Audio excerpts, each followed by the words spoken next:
What a blessing and a grace to be in the temple, inside the vast statue of the Buddha of the future that has been erected here to bless Nubra, to bless the world, and to bring peace to the agony of humanity. And here we are, supremely blessed to be inside the being that is ushering in the birth of a new humanity founded in compassion and wisdom.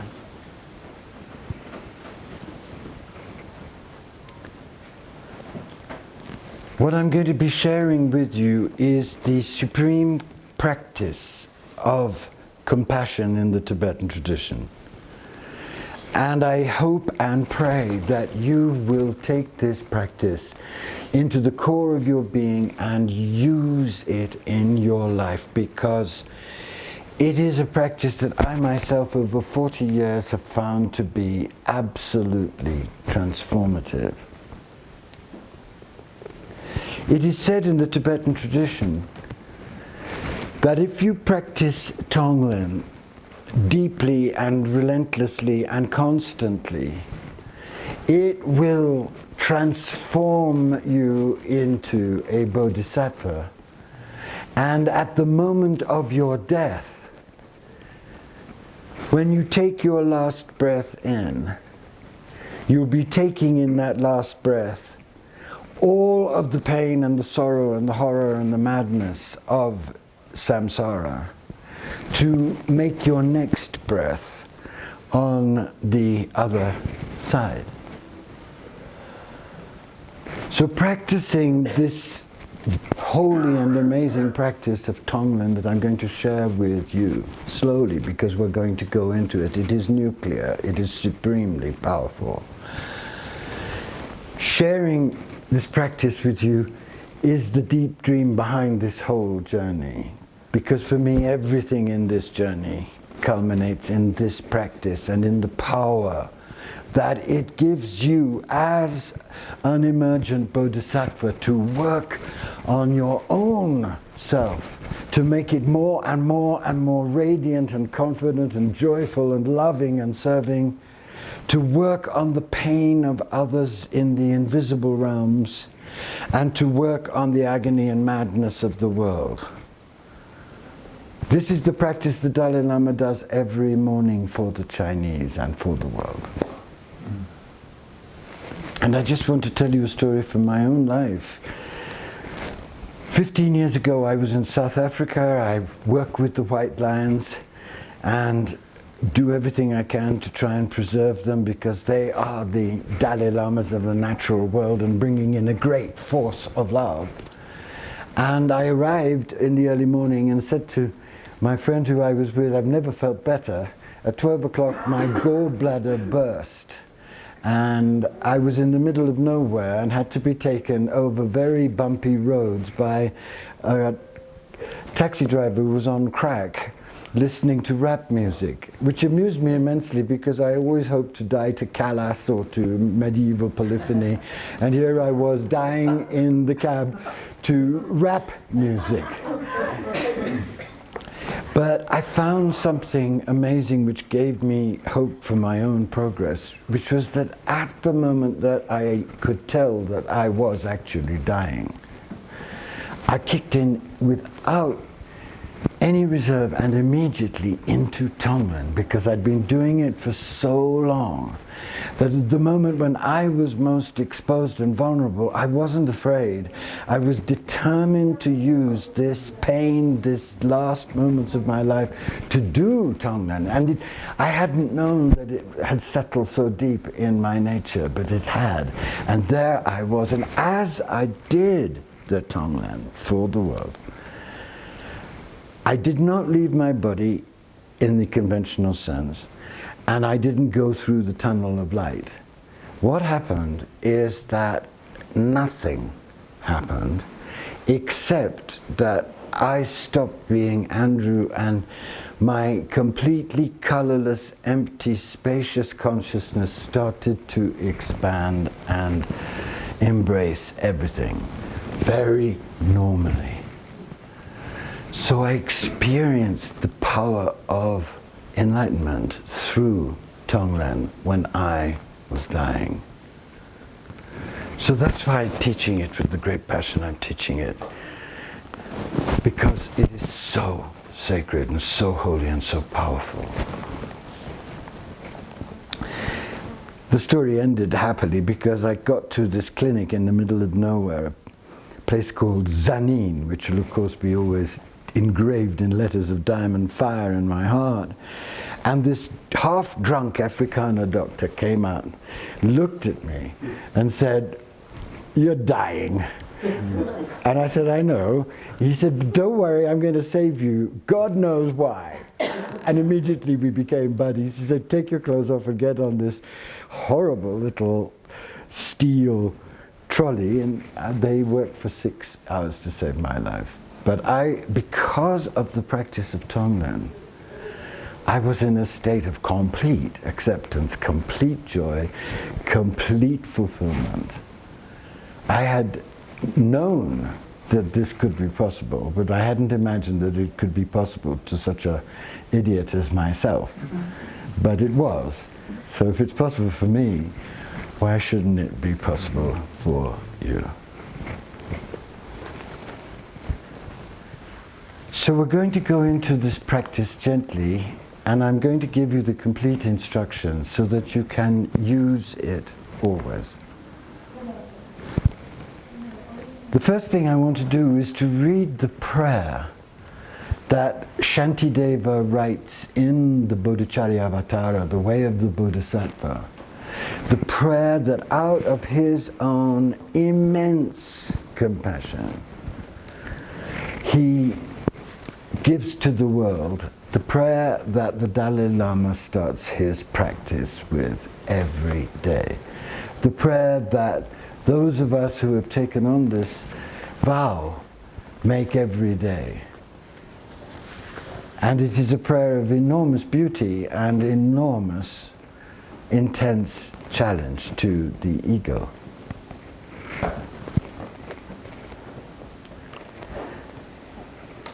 And I pray it on behalf of us all in this temple of the Buddha of the future. Because if we are going to have a future, and it's not sure, it's going to be a future founded on boundless compassion in action. And that is what Tonglen is. May I be a protector to those without protection, a leader for those who journey, and a boat, a bridge, a passage for those desiring the future further shore. May the pain of every living creature be completely cleared away.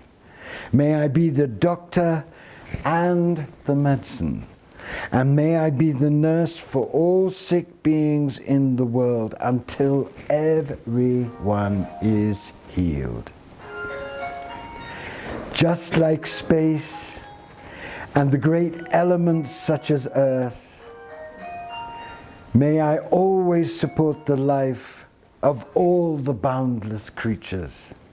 And until they pass away from pain, may I also be the source of life for all the realms of varied beings that reach unto the ends of space.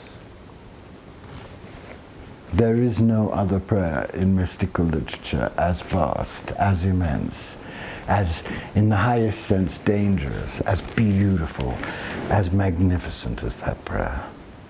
And that is the prayer of your own inner Bodhisattva and mine. When I co-wrote the Tibetan Book of Living and Dying over 3 very intense years in which we rewrote the book 10, 12 times because every word had to be precise.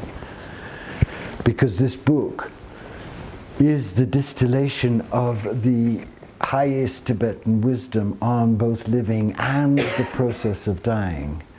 And it was the first time that the Tibetans, under the Dalai Lama, allowed this wisdom to come out in its pristine form, which meant that we had a vast responsibility, which every day we were reminded of, and every day we felt. It was the most grueling imaginable experience, but it was also the most ecstatic imaginable experience, because it became very clear to us all, including Sogyal Rinpoche, that the act of distilling for the entire planet at this moment of terrible suffering, terrible agony and death, but also potential birth, the birth that this temple of the Buddha of the future is preparing with sacred energy, the responsibility to get everything as clear for human beings everywhere, whatever their path, was immense, but it was also, in the deepest sense, transformative. And we spent 3 months on the 2.5 pages I am going to read to you. We spent 3 months on these pages because for the Tibetan masters, compassion isn't simply an emotion. It is a sacred emotion, the highest, the most important, the most vibrant, the most beautiful, the most holy, the most transformative. But it has a very profound scientific logic behind it.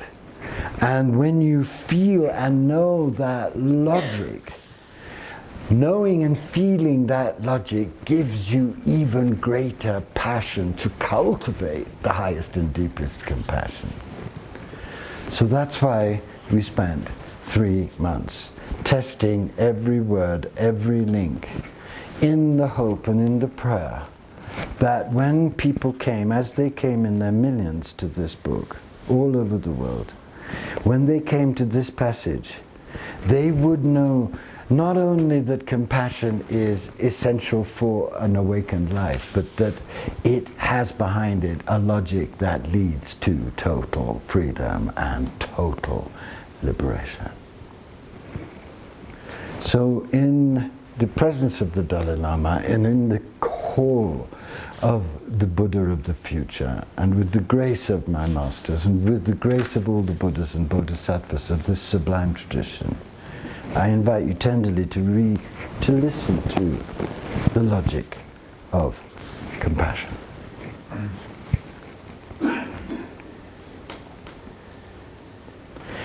We all feel and know something of the benefits of compassion. But the particular strength of the Buddhist teaching is that it shows you clearly a logic of compassion. And once you have grasped it, this logic makes your practice of compassion at once more urgent and more all-embracing and more stable and more grounded, because it is based on the clarity of a reasoning whose truth becomes ever more apparent as you pursue and test it.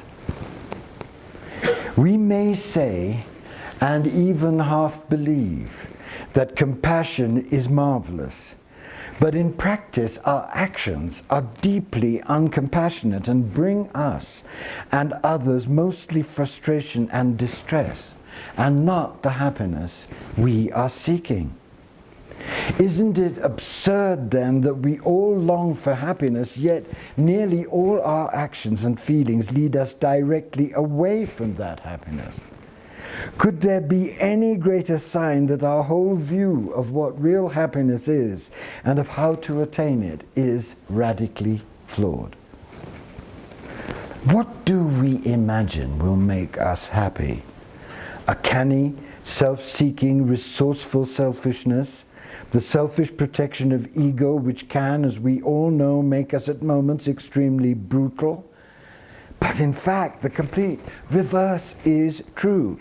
Self-grasping and self-cherishing are seen, when you really look at them, to be the root of all harm to others and also of all harm to ourselves. Every single negative thing we have ever thought or done has ultimately arisen from our grasping at a false self and our cherishing of that false self, making it the dearest and most important element in our lives. All those negative thoughts, emotions, desires, actions that are the cause of our negative karma are engendered by self-grasping and self-cherishing. They are the dark, powerful magnet that attracts to us life after life. Every obstacle, every misfortune, every anguish, every disaster. And so they are the root cause of all the sufferings of samsara. When we have really grasped the law of karma in all its stark power and complex reverberations over many, many lifetimes, and seen just how our self-grasping and self-cherishing life after life have woven us repeatedly into a net of ignorance that seems only to be ensnaring us more and more tightly, and when we have understood really the dangerous and doomed nature of the self-grasping mind's enterprise, and when we have really pursued its operations into their most subtle hiding places, and when we have really understood just how our whole ordinary mind and actions are defined and narrowed and darkened by it, how almost impossible it makes it for us to uncover the heart of unconditional love, and how it has blocked in us all sources of real love and real compassion. When we have understood this, when we have really understood this, there comes a moment. There comes a moment. And may that moment be now, my friends. There comes a moment when we understand with extreme and poignant clarity what Shanti Deva said.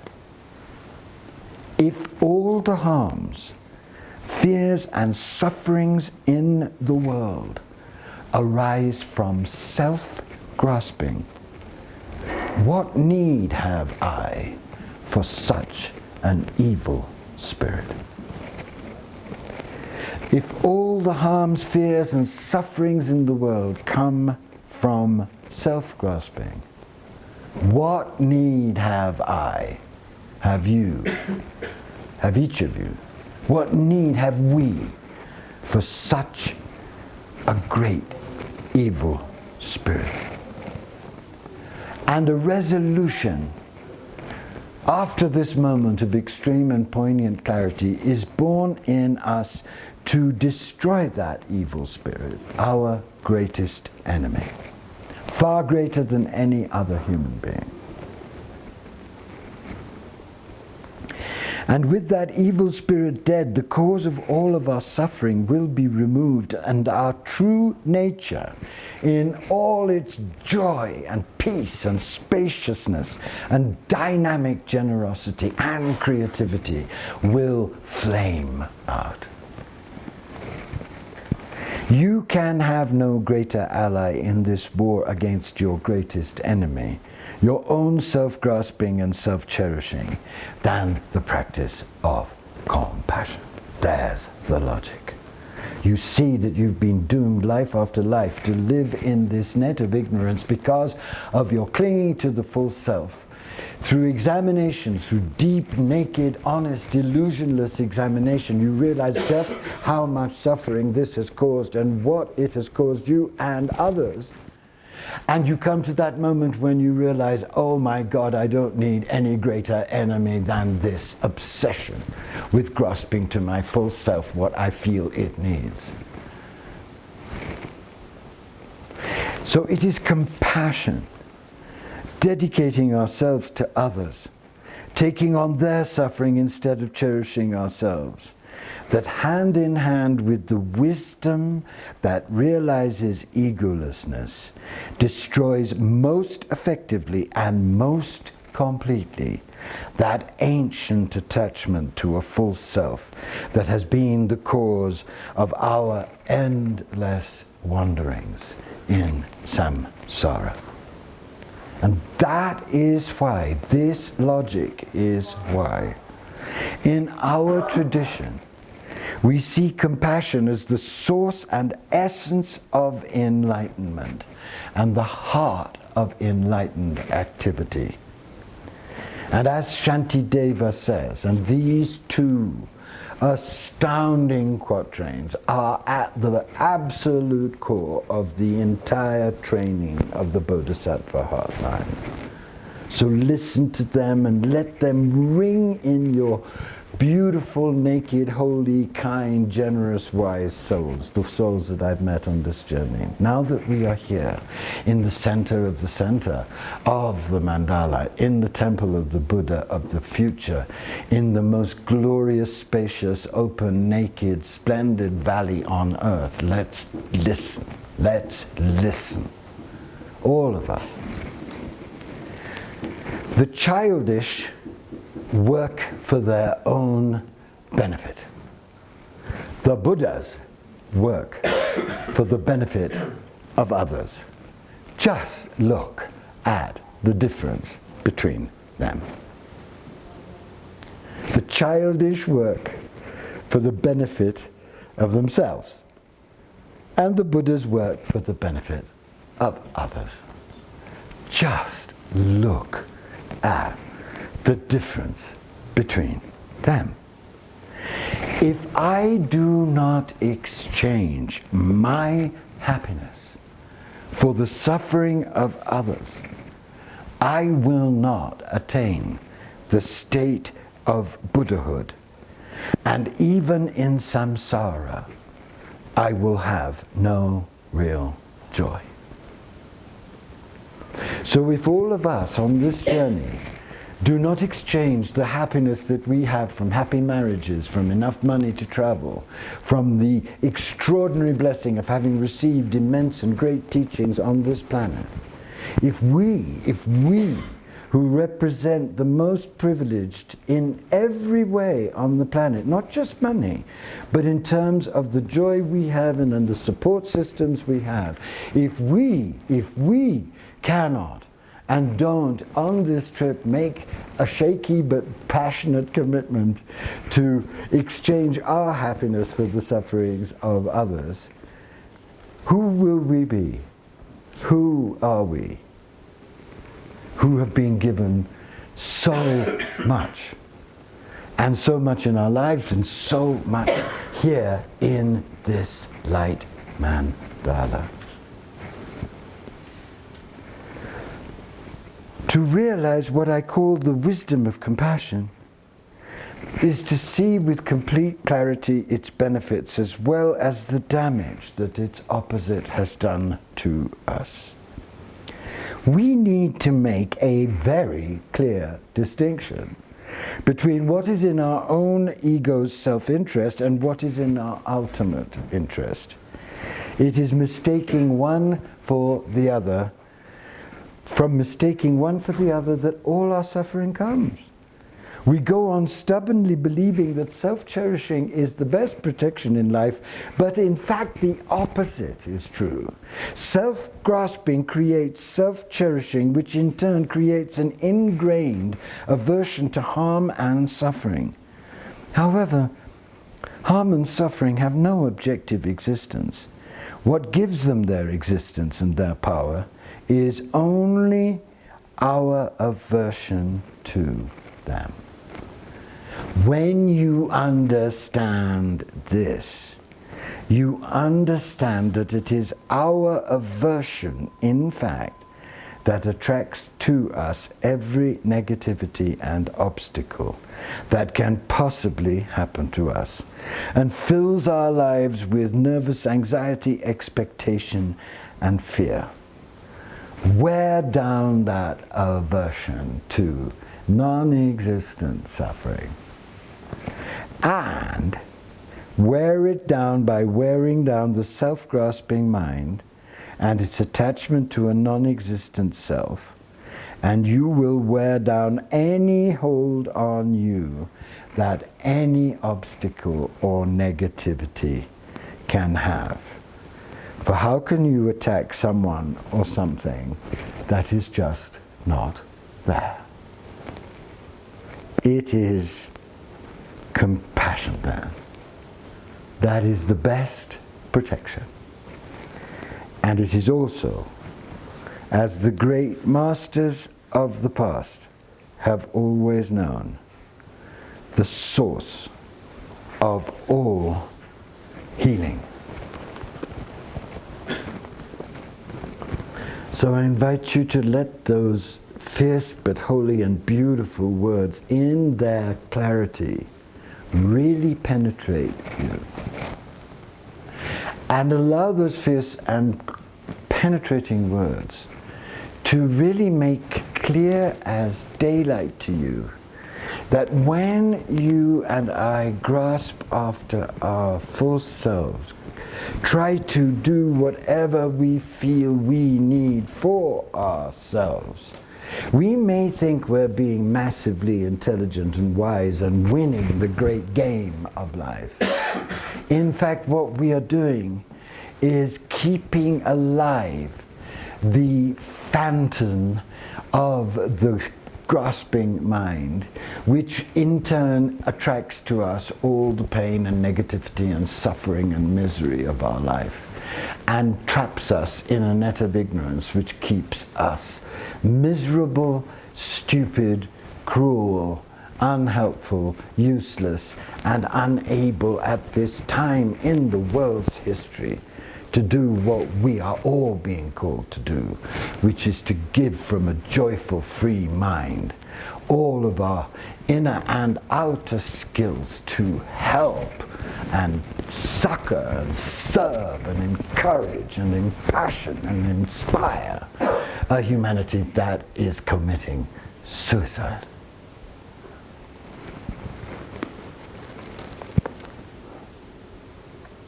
You heard that compassion is the source of protection, because what it's protecting you from is that self-cherishing that is actually going to weave a net of death around you and choke you and kill you and murder your soul.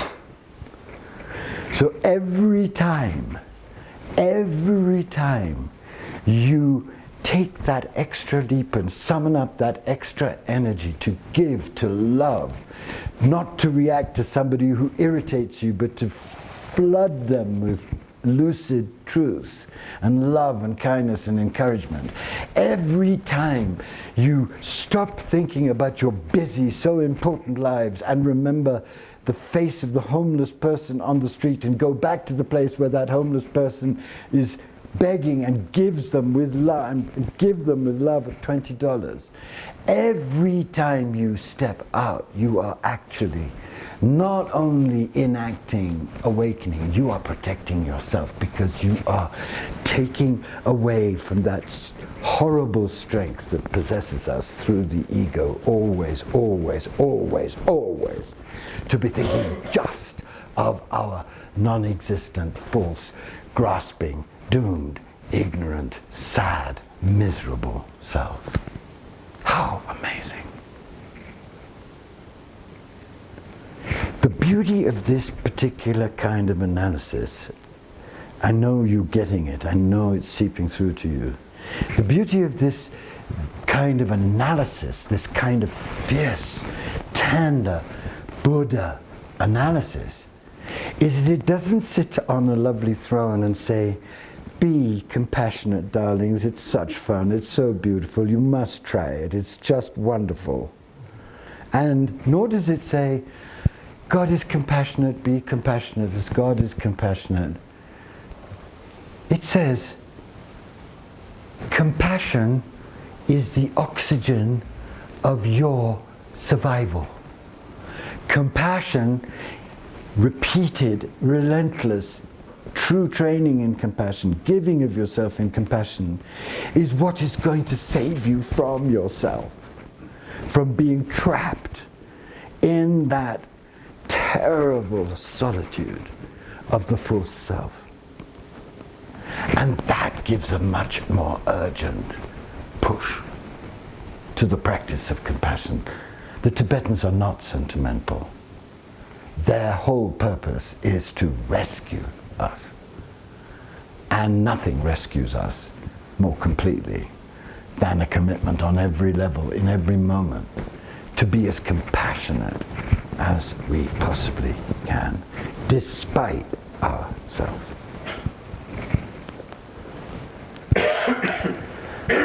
So now we come to Tonglen, my darlings. We're getting there. We're approaching it. Because you can't approach it except this way. Because if you're going to think of what I'm about to teach you as a lovely little practice, Andrew's so sweet, he taught us this lovely practice of Tonglen in the temple of the Buddha of the future. It was fantastic.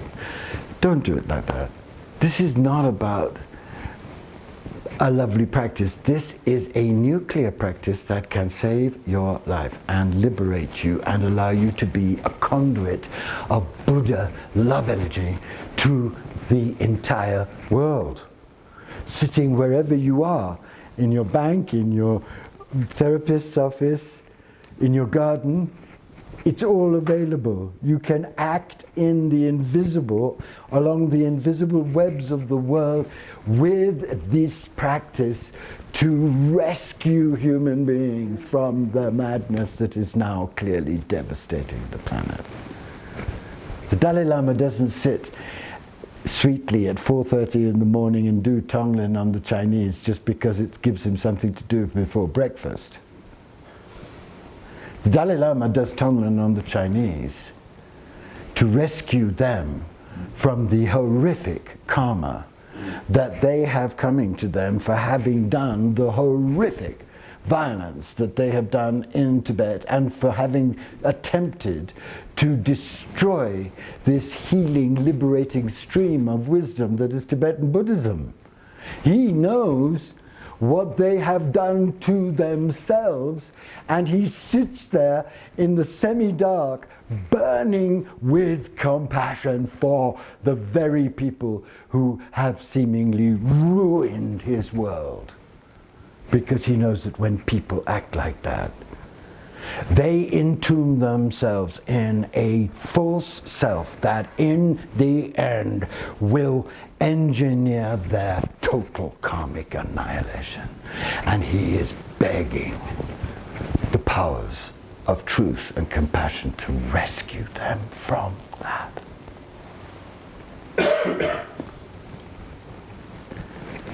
That's what he's doing. And you can do it too.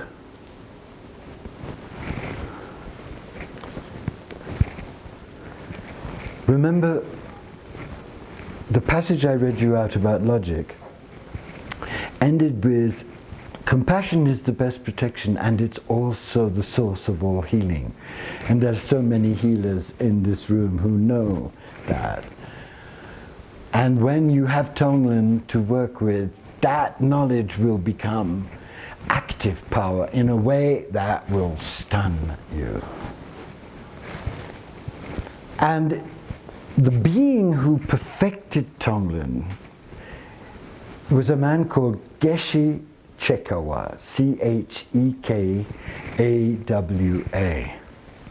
And Geshe Chekawa was a very accomplished, very passionate, very wild-hearted yogi who lived in the 12th century. He was learned and he was accomplished in many forms of meditation. And one day, he happened to be in his teacher's room, And he came across a book lying open at the following lines. 12th century Tibet, a room like this, a wild-hearted yogi. Daddy's out for a while. He's looking at what's on his teacher's desk. And he sees these two lines from Shantideva. And just listen to them and how mad they are. And listen to them acknowledging how you resist, how we all resist absolutely everything they say. Don't sit piously thinking, oh, how lovely. This is not flattering to the ego. This is the two lines. Give all profit and gain to others. Take all loss and defeat on yourself. Give all profit and gain to others. Take all loss and defeat on yourself.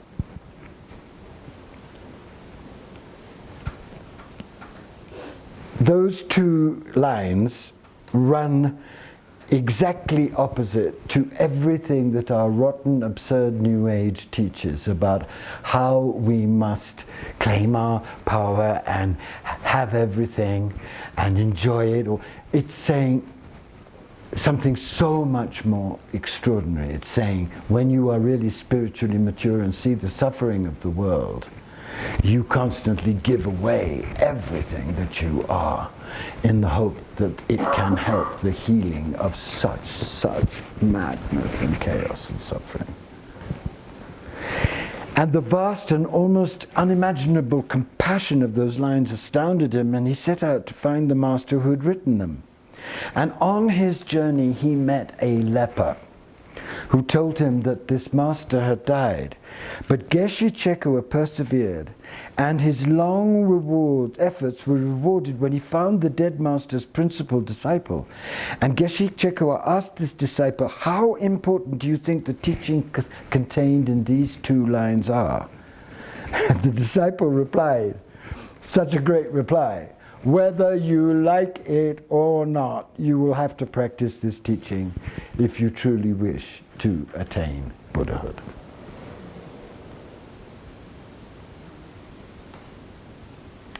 And now, a story. Would you like a story? Yes. A story of the Buddha of the future in whose temple we are in.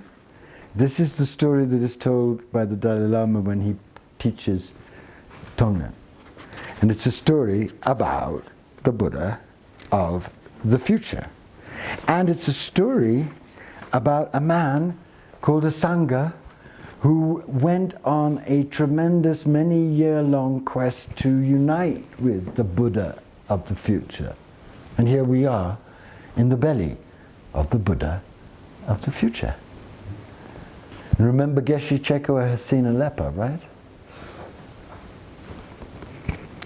For 6 years, a Sangha meditated in extreme hardship, but did not have even one auspicious dream.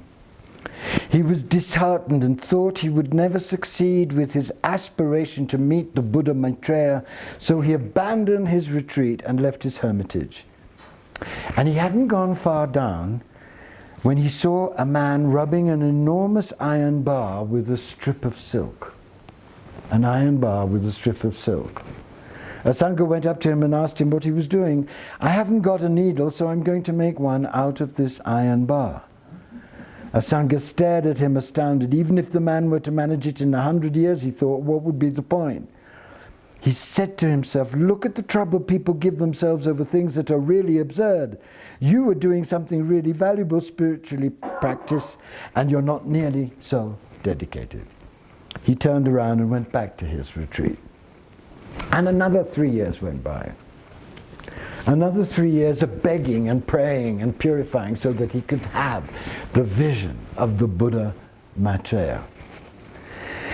Now I know for certain, he said, after these 3 years, I'm never going to succeed. So he left again and soon came to a bend in the road where there was a huge rock, so high that it seemed to touch the sky, and at the foot of the rock was a man busily rubbing it with a feather soaked in water. What are you doing? A Sangha said. This rock is so big it's stopping the sun from shining on my house, so I'm trying to get rid of it. Asanga was amazed at the man's indefatigable energy and ashamed at his own lack of dedication. He returned to his retreat. 3 more years passed, and still he had not even had a single good dream. He decided once and for all that it was hopeless, and he left his retreat for good.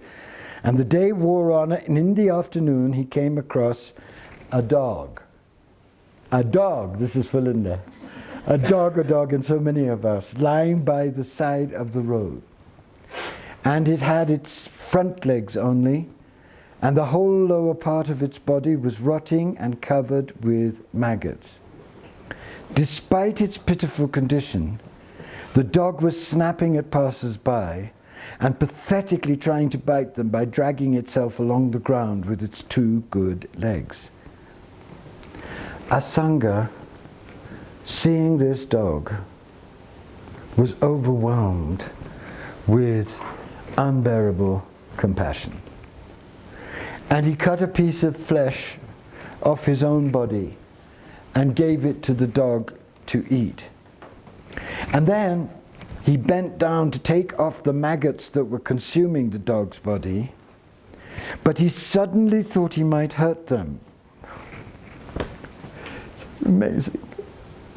He was worried about hurting the maggots. That's the Buddhist path. That's what compassion is. He was worried about hurting the maggots. So he realized that the only way to remove them would be on his tongue. So Asanga knelt on the ground and, looking at the horrible, festering, writhing mass, closed his eyes. He leant closer and put out his tongue. And the next thing he knew, his tongue was touching the ground, and he opened his eyes and looked up, and the dog was gone. And in the place of the dog was the Buddha, Maitreya. At last, said Asanga, why did you never appear to me before? Maitreya spoke softly. It's not true that I have never appeared to you before. I was with you all the time. But your negative karma and obscurations prevented you from seeing me. Your 12 years of practice dissolved them slightly, so that you were at last able to see the dog. Then, thanks to your genuine compassion, all those obscurations were completely swept away, and you can see me before you with your own very eyes.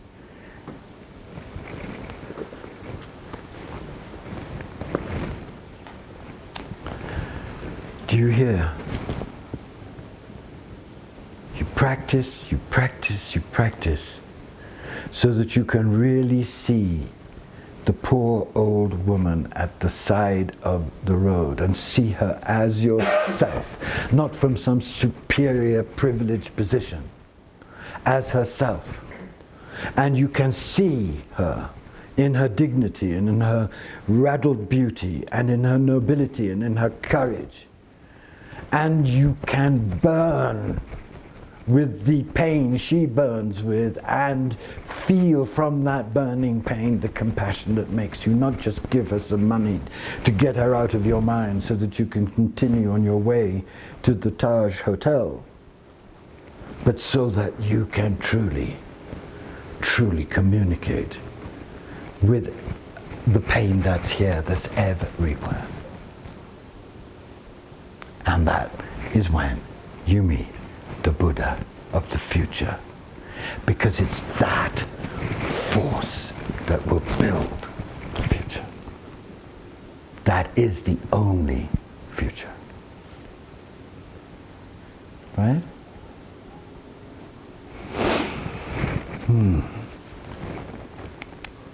And before I give you the practice, I just want to tell you a story about this that happened to me, because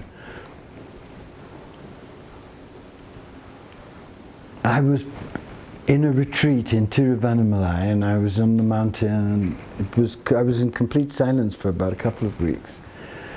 And I came down, and I was feeling peaceful, but I was aware that there was this block that I hadn't broken through. So I went to the temple and said, I don't know what this block is, but I feel it, and I know that it's very, very heavy. And I left the temple, and then I came out, and there was this ancient woman, very, very thin, very poor, destitute. And she looked at me, and I realized I was looking at the Divine Mother, the brutalized, tormented, absolutely shattered feminine. And I bowed to her, and I gave her what I had on me. I gave her $100, which is 100 rupees, sorry, that's all I had on me. And I stood there and watched what she did, and this is what she did. And this is the teaching. She went to a food stall, and she bought this vast amount of food, and I felt idiotically that, oh my God, she's going to try and eat all of this, and if she eats all of this, she'll die by tonight, right? But I didn't do anything. I just watched. And then she sat in the filth of this weird square outside the temple, and she whistled. And out of the shadows came this mangy old dog. And she halved her food. And she gave half to the dog. And the two of them ate in the middle of the square. That's the kind of compassion that's required to save this planet. You keep what you need, but you give to the one who needs even more than you do. And you don't just give a little, you give deeply, out of honor of the suffering that others and animals and the creation is now burning. Yeah. And when you give like that, because I went up to see her and to thank her for the teaching, ultimate teaching, she looked up at me, and her face was so blissful.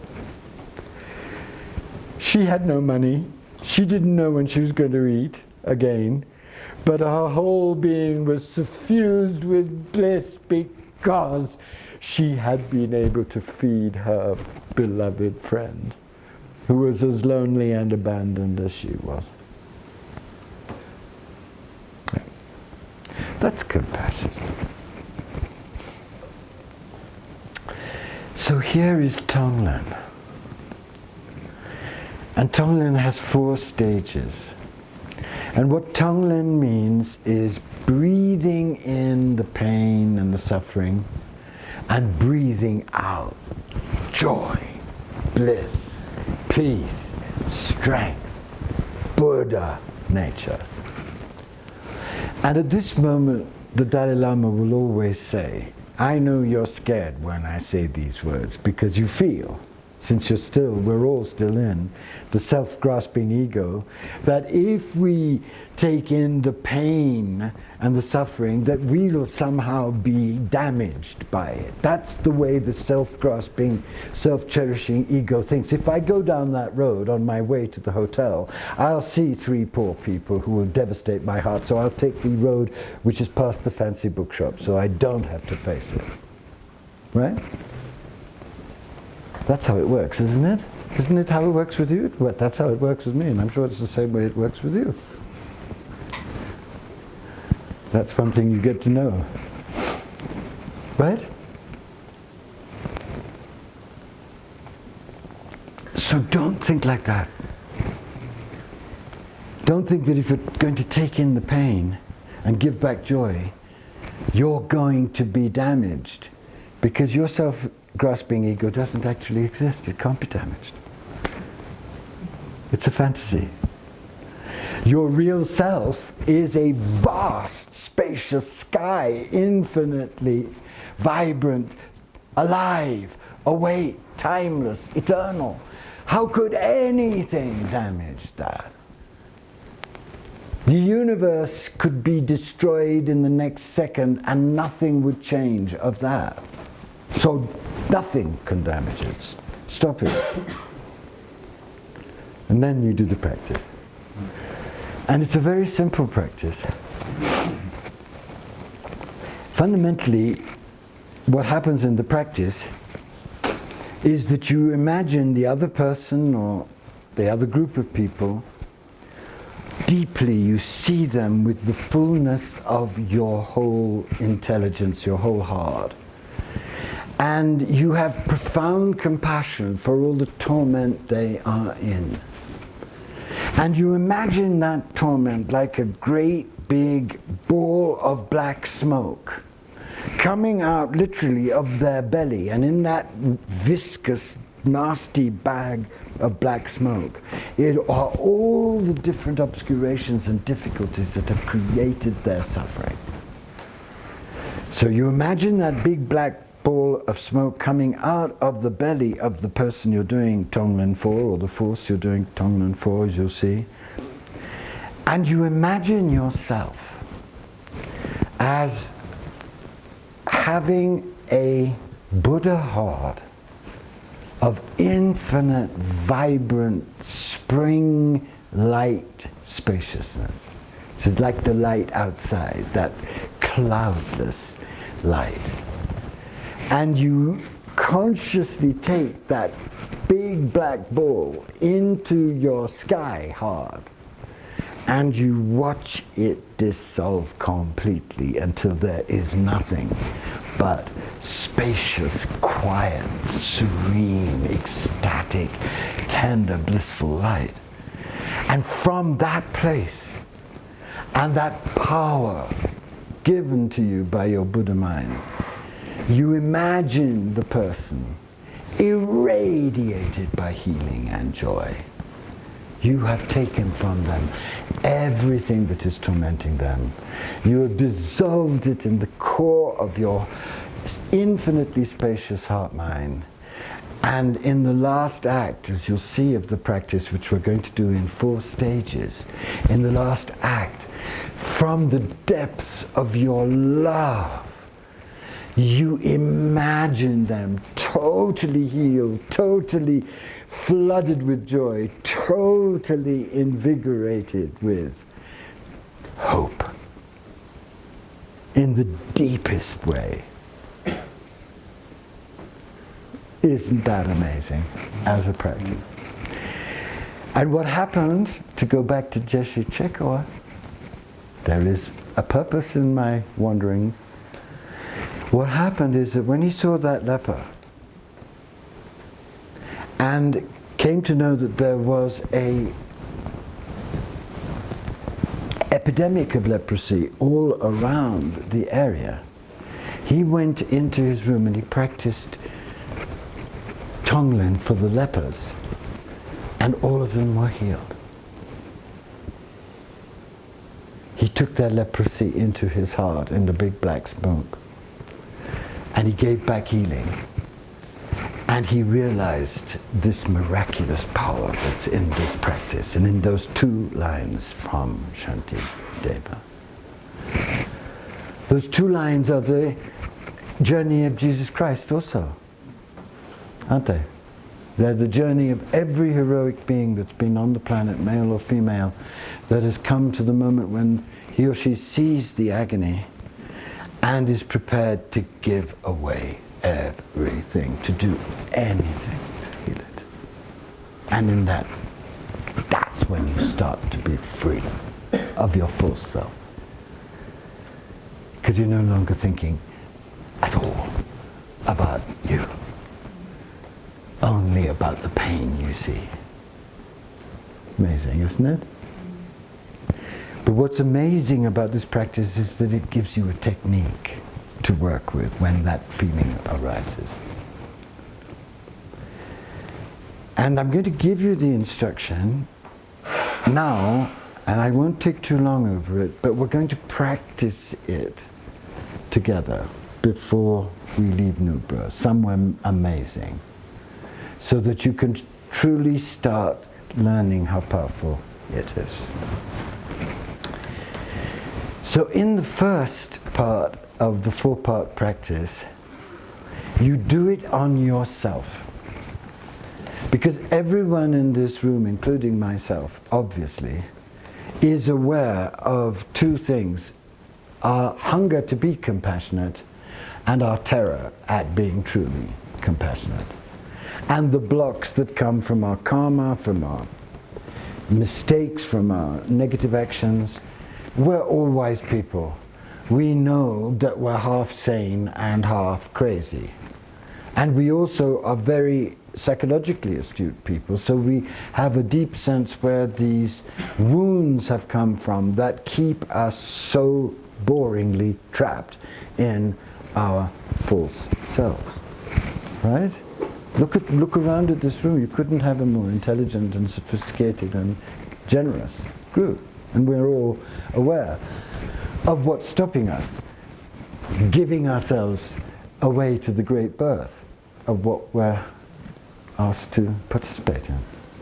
So in this first practice, and it's wonderful if you do it standing in front of a mirror, ideally naked, because when you're naked, it's so naked that you can't hide from yourself any of your loneliness, any of your fear, any of your desire for comfort, any of your desire for this agony not to be real, any of your excuses. You just know, here you are in front of yourself, aware of all the limitations in you from your past, from your suffering, from your loneliness, from your terror, from your lack of faith in the depths of yourself.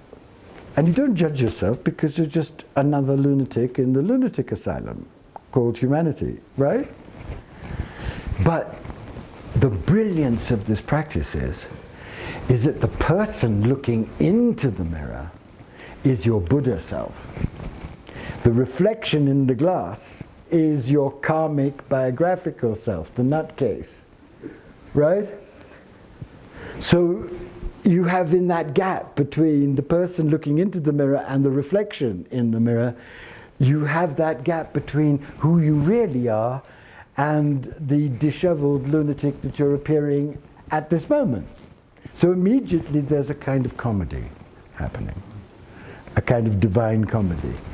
And the first thing you do is give yourself a smile, saying, God knows I know you're crazy. God knows I know what you've been through because I've been saddled with you for a whole lifetime. And I've had to go through all of your lack of integrity, your lack of courage, your stupidity, your fantasy.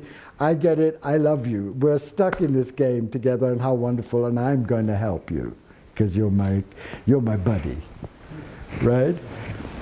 So you reassure your buddy, yourself, your karmic lunatic, and then you imagine all of the blocks that you know you have just coming out of your belly in black smoke.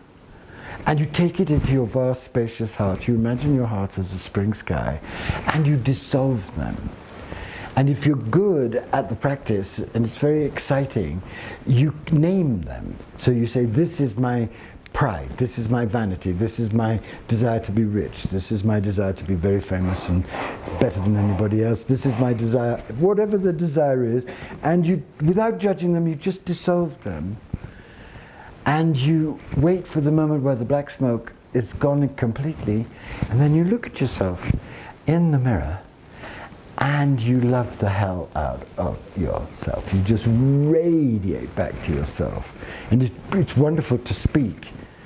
You can say, you've been lonely, I wish you radiant company. I wish you strength, you've been sick. I'm so sorry you've been sick.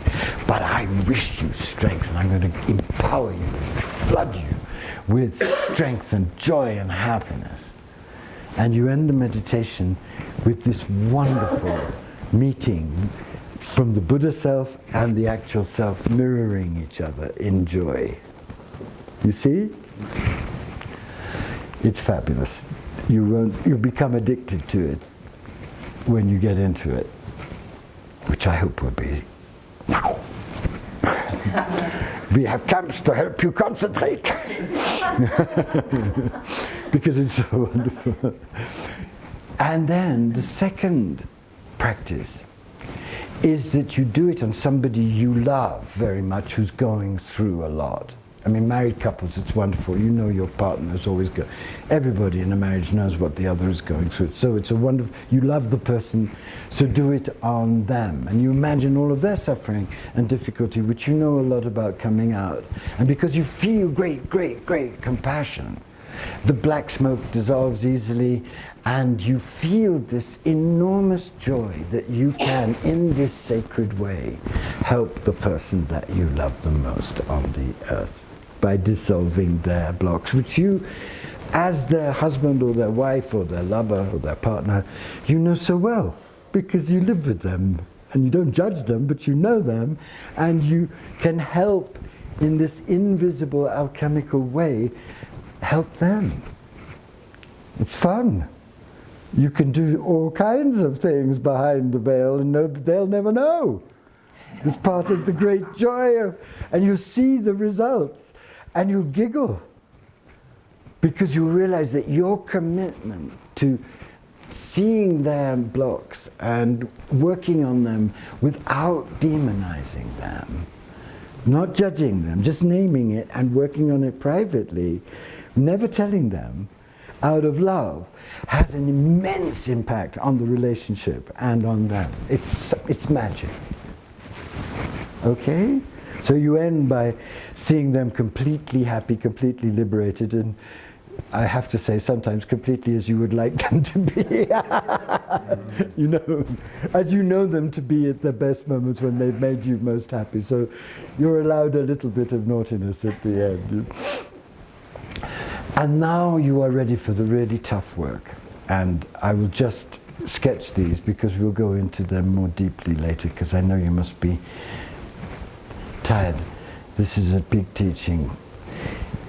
In the third section, because you're so strong now, you've done it on yourself, you've done it on somebody you love, you've experienced your power.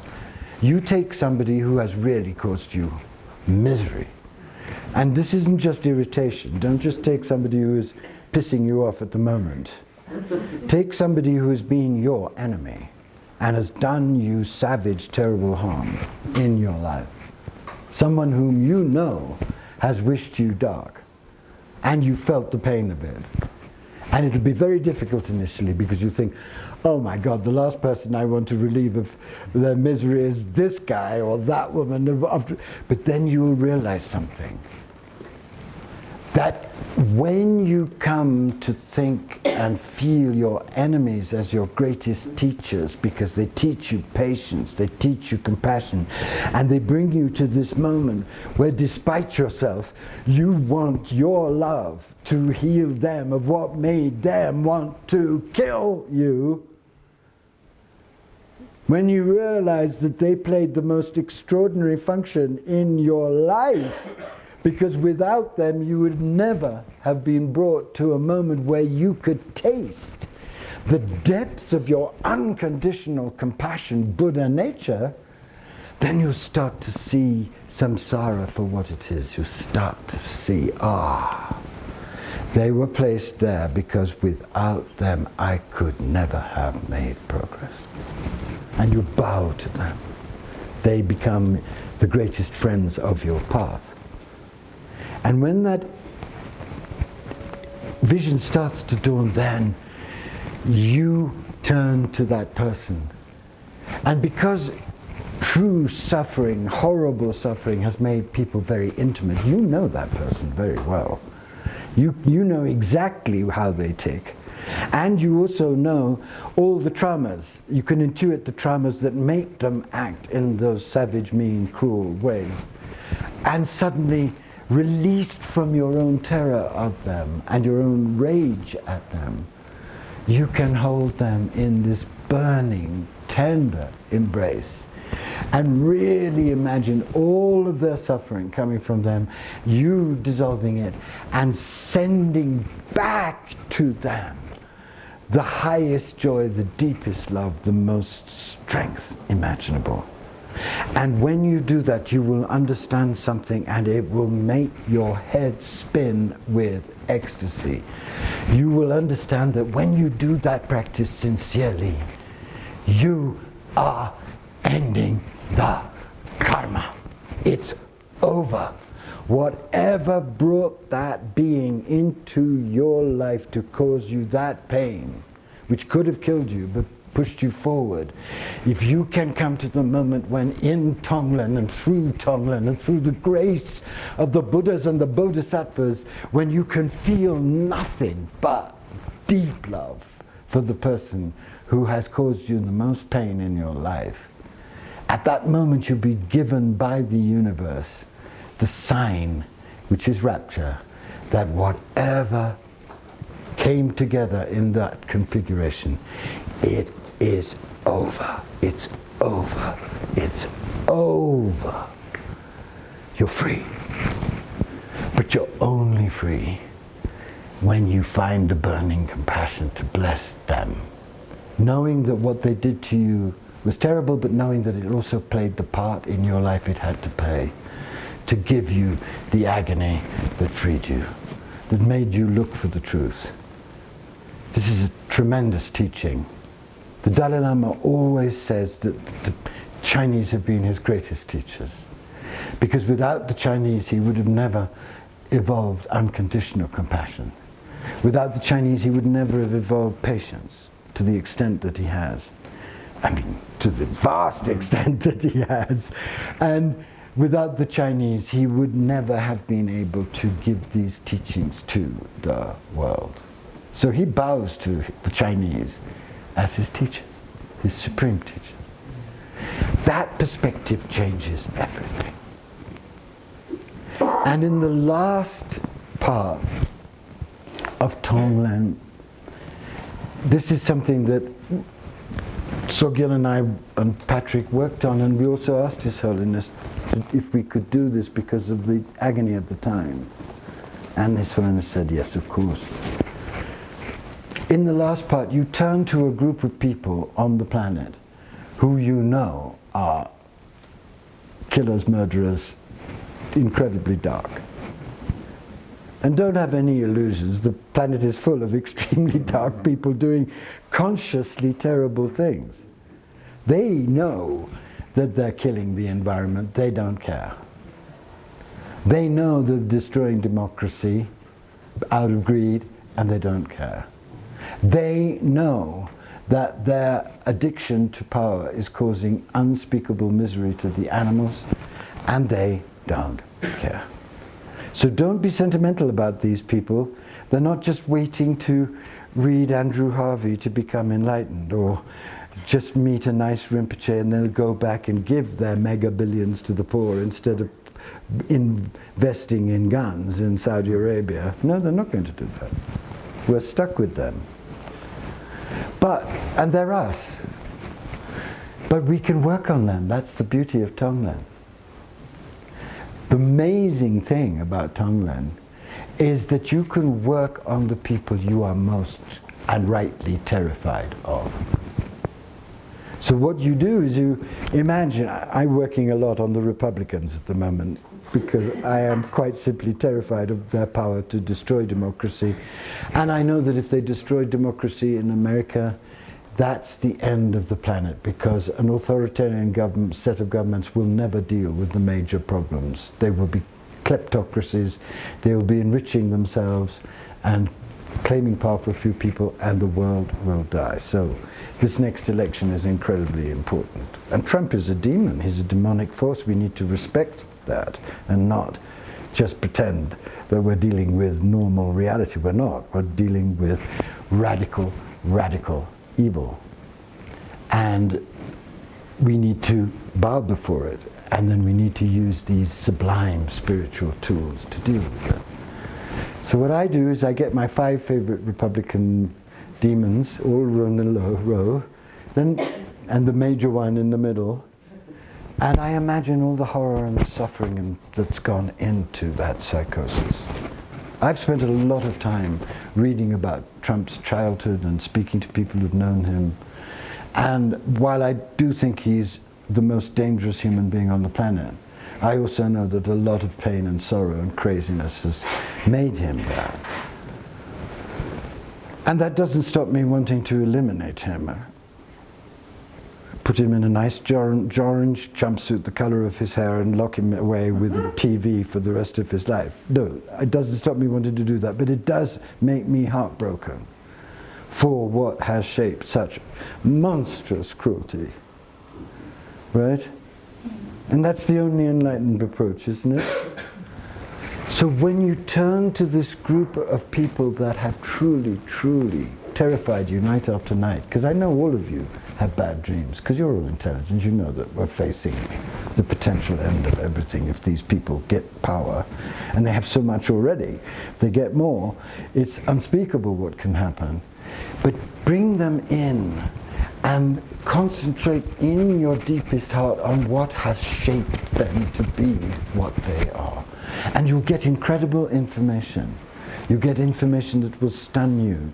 You'll weep for them.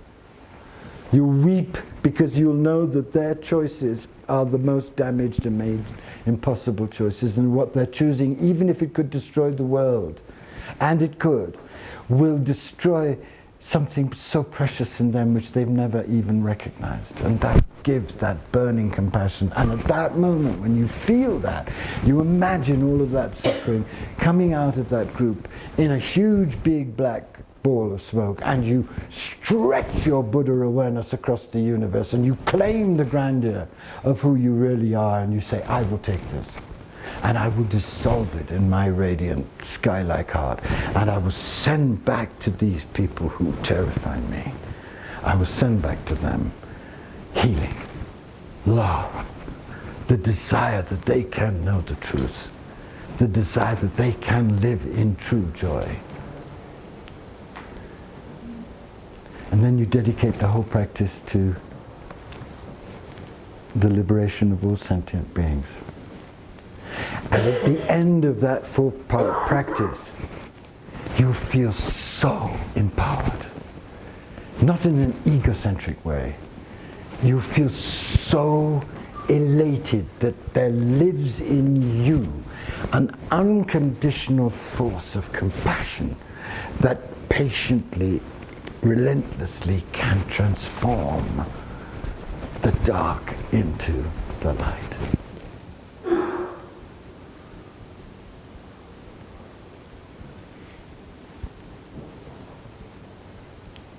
It's always been a dream for me to teach you this practice, but to be able to share this practice here in Nubra, in the belly of the Maitreya, what an honor for me, and what an honor for the teaching itself and for all those who have preserved this teaching. This is the most important teaching for sacred activists on the planet, because when you get out into the real world, you will meet madness, chaos, derision, cruelty, insult. I have met them all, again and again. And you'll be driven at moments to hatred, and to want to stop, and to want to give up and sit in a garden somewhere and play chess with an old toothless man. You'll want to do that, because this world is terrifying. But if you have Tonglen with you, you can constantly heal yourself. You can constantly find the compassion for the people who are trying to destroy you. You can constantly work on the forces that are devoted to the destruction of everything you believe. And you can constantly, through that practice, connect with the joy and the spaciousness and the power and the beauty of your innate nature.